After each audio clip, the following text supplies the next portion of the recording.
আমরা ওদেরকে নাম দিয়েছি শীতের পাখি। শীতের সিজনে আসে, একটা ঈদ সিজন আসে, ঈদ সিজনে দুই একজন সিঙ্গারকে দিয়ে অভিনয় করায়। আবার তারা আবার সারা বছর দেখবেন মঞ্চে বিদেশ বিদেশ ট্যুর করে কনসার্ট করছে, তাদের নিজস্ব জায়গাটায় চলে গেছে। এখন সেটা কেউ সব সিঙ্গারই যে আবার ভালো কোনো সিঙ্গার যে আবার ভালো অভিনয় করতে পারবে না তাও না, একজনের অনেক বহুমুখী প্রতিভা থাকতেই পারে বা হতেই পারে, সেরকমের সংখ্যা খুবই কম। একজন দুইজন দেখাতে পারবেন, এর বেশি পারবেন না। এখন ওই যে ভদ্রলোক বানাচ্ছেন বা যে মেকার, যে ফিল্ম চ্যানেল বলছে যে আপনি যদি অমুককে নেন তাহলে আমরা আপনাকে ডেট দিব, আপনাকে এত লক্ষ টাকা বাজেট দিব। আমি আপনাদের সামনে নির্দ্বিধায় বলছি, আজকের পরে যদি কোনো চ্যানেল আমাকে কোনো দিন নাও ডাকে আমার দুঃখ থাকবে না, বিকজ আমার এনাফ বয়স হয়েছে। আমার বাংলাদেশে কারো কাছে কিছু আর চাওয়ার নাই।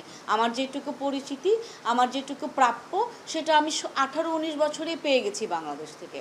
আমার ফেম, আমার মানুষের ভালোবাসা, ফেম শব্দটা আমরা তখন জানতাম না, বুঝতেই পারিনি কি, বা সেলিব্রিটি হওয়ার ইচ্ছা আমার কোনো দিনও ছিল না, হয়ে গেছে আপনাদের ভালোবাসায়, আমার চর্চায়, আমার কর্মে।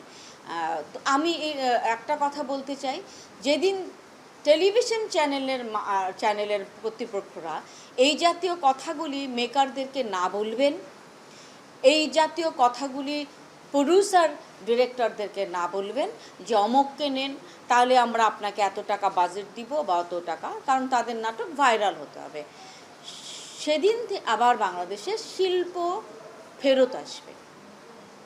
এখন যেটা হচ্ছে সেটা একটা বাণিজ্য হচ্ছে। বাণিজ্য এবং শিল্প দুটো যে আলাদা, সেটা যদি বুঝতে শেখে সবাই, আমার মনে হয় যে শেখেন, বুঝতে পারেন বলে তো দর্শকরা আমাদেরকে এত প্রশ্ন করেন, বা আপনি আমাকে প্রশ্ন করছেন, আপনার কাছে খারাপ লাগছে বলে তো আপনি প্রশ্ন করছেন। সেদিন থেকে এই জগৎ জুড়ে মানে বাংলাদেশের এই শিল্প মাধ্যমটা সমৃদ্ধ